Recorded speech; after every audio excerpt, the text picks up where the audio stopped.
அனைத்து உரிமைக்குரல் நண்பர்களுக்கும் வணக்கம். தற்போது சீமான் அவர்களுக்கு பார்த்தீங்கன்னா பாண்டே ஒரு அறிவுரை வழங்கியிருக்காரு. இதுதான் ஒரு பெரிய பரபரப்பான விஷயமாக மாறி இருக்கு. இது குறித்த இந்த வீடியோவில் முழுமையாக பேச போகிறோம், வாங்க பார்க்கலாம். தமிழ்நாட்டுடைய ஒரு முக்கியமான பத்திரிகையாளராக இருக்கக்கூடிய பாண்டேக்கும் நாம் தமிழர் கட்சியின் தலைமை ஒருங்கிணைப்பாளரான சீமான் அவர்களுக்கும் எந்த அளவுக்கு ஒரு நெருங்கிய உறவு இருக்கு அப்படின்னு நம்ம அனைவருக்குமே தெரிஞ்சிருக்கும். இருவருமே பார்த்தீங்கன்னா எல்லா இடங்களிலுமே விட்டு கொடுக்காம பேசிட்டு வந்துட்டு இருக்காங்க. ஆரம்ப காலத்தில் சீமான் அவர்கள் பாண்டேக்கு பண்ண ஒரு உதவி தான் பாண்டேவை சீமானை இந்த அளவுக்கு தூக்கி வச்சு நினைக்க முடியுது அப்படின்னும், எல்லா இடங்களிலுமே சீமானுக்கு ஒரு மரியாதை தரதுக்கு முதல் முக்கிய காரணமே பாண்டேவுடைய ஆரம்ப காலத்தில் சீமான் நிறைய உதவி பண்ணியிருக்காரு அப்படின்ற ஒரு விஷயம் தான். இப்படி இவங்க இருவருமே ஒரு அண்ணன் தம்பி போல தான் பழகிட்டு வந்துட்டு இருக்காங்க. சீமானை குறித்த அவதூறான கேள்விகள் வரும்போது கூட சீமான் பக்கம் நியாயம் இல்லை அப்படின்னாலுமே சீமான் எதனால் இந்த விஷயத்தை பண்ணியிருப்பாரு அப்படின்னு சீமான் தரப்புல இருந்து பேசக்கூடிய ஒரு நபராக தான் பாண்டே இருந்துட்டு இருக்காரு.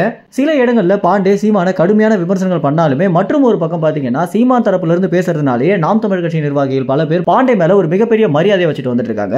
இந்த வகையில ஒரு தனியார் நிகழ்ச்சிக்கு பேட்டி கொடுத்திருக்கக்கூடிய பாண்டே அவர்கள் பாத்தீங்கன்னா சீமானவர்கள் குறித்த கேள்வி வரும்போது அந்த சீமானவர்கள் சற்று பொறுமையாக இருந்தாரு அப்படின்னா அவருக்கு நிறைய விஷயங்கள் கைகூடும் அப்படின்னும், ஏன்னா பல இடங்கள்ல அவர் எடுத்தோம் கவுத்தோன்னு பேச ஆரம்பிச்சிட்டாரு. அவருக்கு இருக்கக்கூடிய கோபம் நியாயமானது தான், அந்த கோபத்தை காட்டக்கூடிய சூழல் இது கிடையாது அப்படின்னு சீமானவர்களுக்கு பாத்தீங்கன்னா பாண்டே ஒரு அறிவுரை வழங்கியிருக்காரு.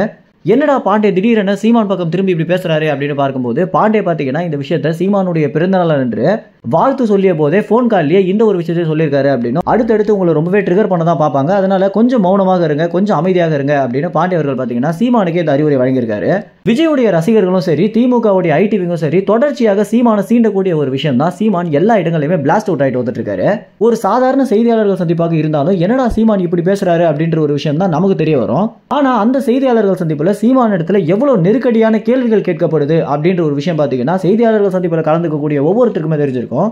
தற்போது திமுக கட்சிக்கும் விஜய் கட்சிக்கும் போட்டி வரும் அப்படின்னு பார்த்தா முழுக்க முழுக்க விஜயை வச்சு சீமானை ஒதுக்கலாம், ஓரம் கட்டிலான்னு பாக்குறதுனால தான் சீமான் அவர்கள் பாத்தீங்கன்னா ரொம்பவே கொந்தளிச்சுட்டு வந்துட்டு இருக்காரு. இந்த மாதிரி எல்லா செய்தியாளர்கள் சந்திப்புலையும் சீமானை ட்ரிகர் பண்ணி கேட்கக்கூடிய பல கேள்விகள் பாத்தீங்கன்னா நம்ம கண் பார்வைக்கு வராத ஒரு காரணத்தினால தான் சீமான் அவர்கள் மேல இவ்வளவு கெட்ட பேரும் தற்போது வந்துட்டு இருக்கு. இந்த தகவல் குறித்து என்ன நினைக்கிறீங்க அப்படின்ற உங்க கருத்துக்களை கமெண்ட்ஸ்ல தெரிவிங்க. நன்றி, வணக்கம்.